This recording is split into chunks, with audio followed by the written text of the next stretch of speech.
새로우신 아버지 결코 늙지 않아 천만년 가도 항상 신선인 영원 영원히 세상 세상의 모든 것 새롭게 되네 날마다 새로운 실과 공급이 보름바롭네 늘 새로우신 아버지 결코 늙지 않아 천만년 가도 항상 신선인 영원 영원히 오 새로우신 아버지 하나님 늘 찬양하리 늘 새로우신 당신을 영원히 찬미하겠네 늘 새로우신 아버지 결코 늙지 않아 천만년 가도 항상 신선인 영원 영원히 늘 새로우신 아버지 결코 늙지 않아 천만년 가도 항상 신선인 영원 영원히 할렐루야. 아버지 진심으로 감사합니다. 오늘 아버지께 드리는 기도의 찬송 드릴 때 제 어린 시절이 생각나게 하셨습니다. 아멘. 암되기 때문에 저희 또 우리 어머니 아버지 힘드셨어요. 그래서 제 어린 시절에 가장 가슴 아픈 영화가 엄마 영화 보신 분들 계신가? 안 보셨어요? 너무 많이 울었어요. 우리 어머니 아버지가 돌아가신 것들. 오늘 하나님 그분이 영원히 있지 않으시고 영원히 계시는 그분이 아버지라는 사실. 제 어린 시절에 그런 깊은 곳에 우리는 인생은 과거의 상처에 있어요. 무엇보다도 사랑을 받아야 부모로부터 형제로부터 가까운 인생으로 그 상처를 받은 상처가 심지어 구원받은 이후에도 우리 혼의 부작용 내가 원치 않는 그 행동들이 나타나게 되는 겁니다. 우리 주님은 우리 안에 영에 오셔서 과거 인생 역사 가운데 상처하고 어그러지고 누구에도 말할 수 없는 그 부분들의 어두침침한 그곳에 찾아오셔서 그것을 치료하시기를 원하시는데 사람으로부터 받은 그 상처를 사람으로 치유하기를 원하십니다. 아무리 나 혼자로는 영 안에서는 자유하지만 마음 안에서는 고독하고 누구에도 벗을 수 없는 그런 것을 다 경험하지 않습니까? 언젠가 어린이지만 늙은이지만 주님은 구원, 영의 구원에서 전진되었습니다. 혼의 구원으로 전 확장하기를 원하십니다. 함께 섞여 교통하는 내 피부치인 형제와 자매로 함께 구하고 옷을 벗어내 던지고 상처를 내어드리고 하나님은 몸을 고르게 섞으시고 부족한 지체에게 더욱 귀한 아멘. 세상은 부족하고 약한 것을 가리우는 게 세상입니다. 왜? 어둡고 치명과 무화과 잎을 입은 세계인데 그러나 아버지의 사랑하는 아들의 나라는 가장 부족한 지체, 가장 못난 지체, 가장 쓸모없는 지체, 가장 약한 지체, 가장 존재를 얻어야 되고 가장 몸의 공급을 받아야 하는 그 세계인 것 같습니다. 아멘. 오늘 이 아버지 감각이 될 때 너도 만지시더라고. 그래서 그 내가 형제와 함께 교통을 섞일 때 누려지고 치유되는 것을 보게 됐어. 우리 아버지, 영원하신 아버지, 괜찮는 아버지, 늙지 않는 아버지, 당신이 하나님 아버지요 우리 아버지인 것이 너무 감사합니다. 아멘. 우리가 원래 시간적 시작이 원래 좀 늦습니다. 그래서 40분에서 늦어도 시작이 돼서 12시 반에 진행을 끝나는데 오늘 지체들을 섞여서 시간을 제한을 좀 놓는데 40분까지는 맞춰져야 식사가 되겠나 싶습니다. 그래서 오늘 우리 같이 모여서 집에 참석하는 인수가 40분 정도 있습니다. 그래서 같이 함께 말을 행해서 우리의 몸을 건축하는 이게 우리 지체들의 기능인데 그래서 그 시간에 조금 제한을 받으시고 나중에 식사할 때 같이 한 마음들 나누고 싶으면 같이 이렇게 교통을 하면 좋겠습니다. 그래서 그걸 시간에 제한을 좀 받으시면서 말씀하시면 좋겠습니다. 청도교회 전체의 나누는 한번 보실래요? 이게 없으면은 말씀에 있는 교회와 같이 우리 교회를 보겠습니다. 먼저 교회를 보기 전에 메시지 10번 주제를 제목을 함께 선포하겠습니다. 회복의 책임 에스라기와 네헤미야기의 중심적이고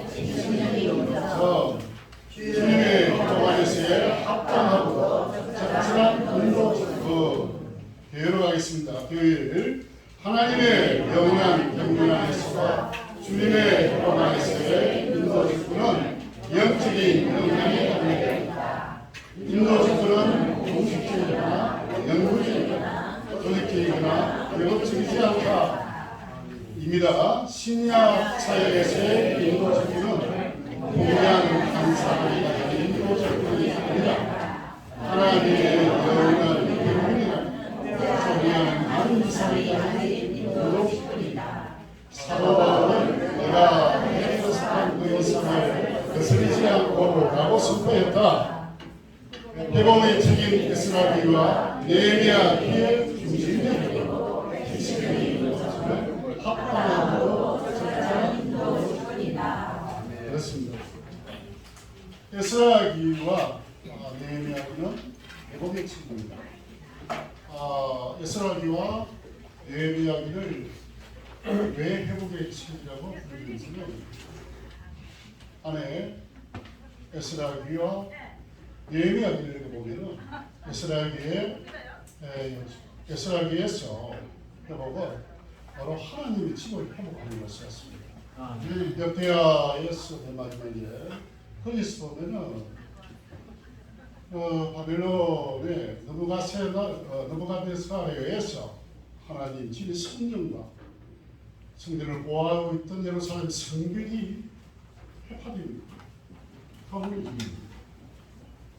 이스라엘 백성들은 바벨론으로 포로로 들어가서 70년 동안 생활을 하게 되죠. 70년이 지나고 난 뒤에 하나님께서 스룹바벨을 일으키시고 고칠 이스라엘을 세우시고 그다음 예배를 세워서 세 번의 세차례를 거쳐 이스라엘 백성을 예루살렘으로 인도해서 제일 처음 무너진 하나님의 집을 건축하게 하셨습니다. 회복하게 하셨습니다.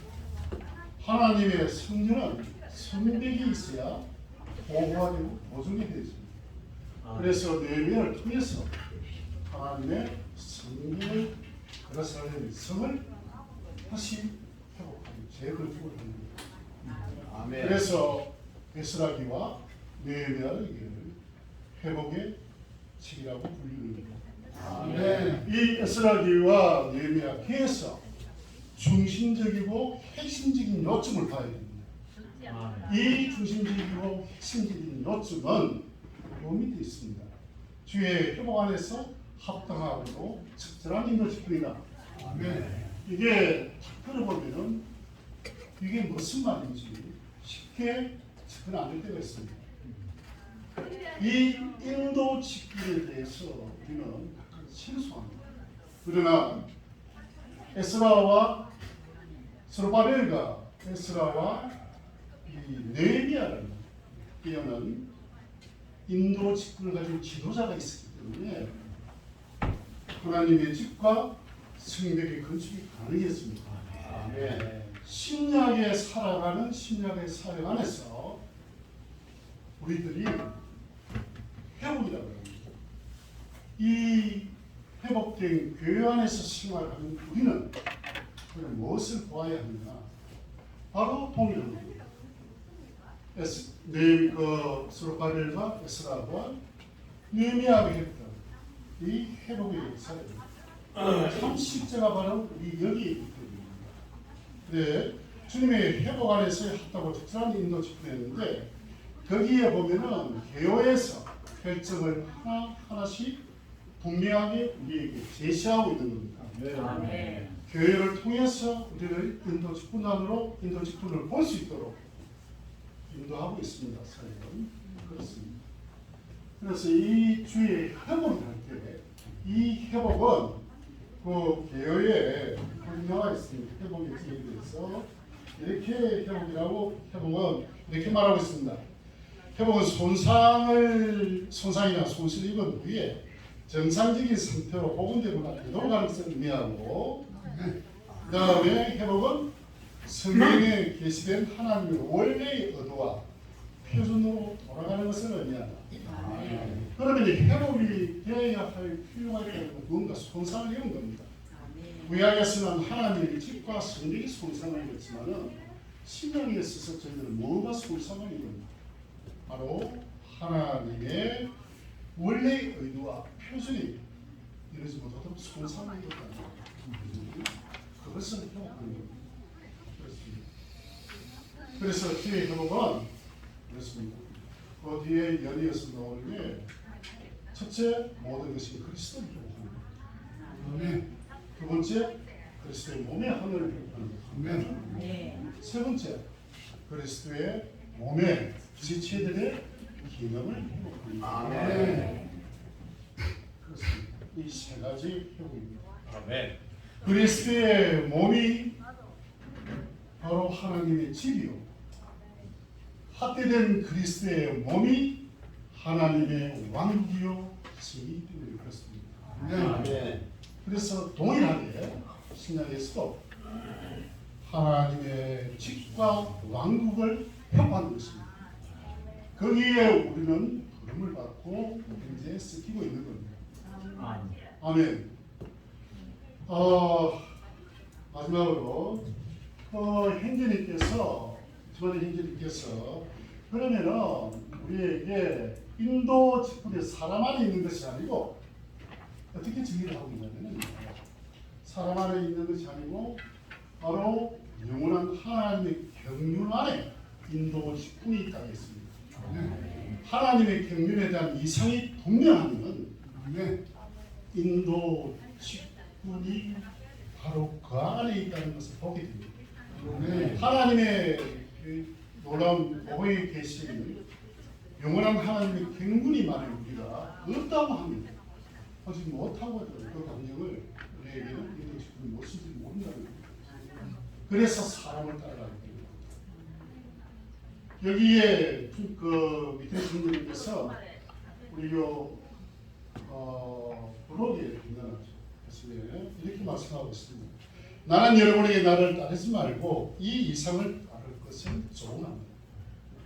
이 이상은 바로 이 형제님과 모든 시대에 거친 주님의 모든 종들이 우리에게 남겨준 것이고, 첫 장면인 아담에서부터 마지막 장면인 새 예루살렘까지를 포함하는 이상입니다. 하나님의 영원한 경륜이라는 굉장한 이상입니다. 이 하나님의 영원한 경륜 안에서 우리는 인도 직분을 봐야 합니다. 하나님의 경륜이 바로 우리를 통제하고 지배하고 우리를 인도합니다. 그렇습니다. 그래서 사역 안에 이 통제하고 지배하는 이상이 있기 때문에 우리는 사역의 가르침을 따르고 있는 겁니다. 그렇죠. 그래서 hin대자매님 한 분도 빠짐없이 다 일어나서 수련하면 좋습니다만 이게 주님의 인도에 따라서 한 번씩 일어나셔서 말을 좀 말을 내면서 그리스도의 몸을 하는 시간이 같습니다.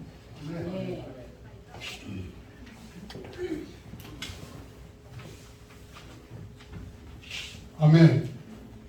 제가 1일자에 마태복음 20장 25절부터 28절까지 보면 이방인의 통치자들은 백성의 군림하기를 원하고 고관들은 건세를 부리기를 원한다고 했습니다. 그러나 여러분은 그렇게 하면 안 된다고 했습니다. 어떤이 크고자 하는 자는 여러분의 종이 되어야 하고 어떤이 되고자 하는 자는 여러분의 노예가 되어야 합니다. 주님도 이 땅에 섬김을 받으러 온 것이 아니라 섬기려 하고 오히려 도리어 자기의 생명을 속전으로 주기 위해서 왔다고 했습니다. 아멘. 이것이 합당하고도 적절한 인도 직분에 대한 인식입니다. 사람의 관념과 주님의 관념은 정반대입니다. 사람의 관념은 크고 어떤되는 것, 건세 부리고 백성에게 군림하고 이게 사람의 관념입니다. 그러나 주님의 관념은 종이 되고 노예가 되고 하물며 친구를 위해서 목숨을 버릴 수 있는 주님이 우리의 죄를 위해서 속전으로 자기를 주었듯이 우리도 그렇게 해야 되는 것이 인도 직분인 것 같습니다.